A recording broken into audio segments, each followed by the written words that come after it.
മണാലിയിൽ ആലിപ്പുഴ വീഴുകയാണ്. ഇവിടെ നല്ല മഴയാണ് കേട്ടോ. മഴയത്ത്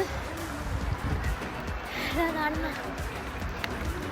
നോക്കി ആലിപ്പുഴ ആണോ, കുറേ ആലിപ്പുഴ വീഴുന്നുണ്ട്. ചെറിയ ചെറിയ കട്ടകളായിട്ട്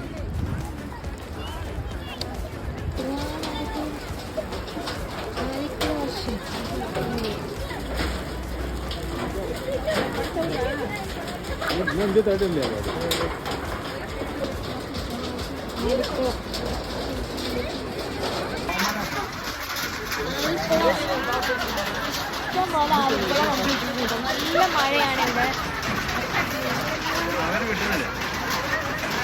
ആലിപ്പുഴ പെയ്തുകൊണ്ടിരിക്കുകയാണ്.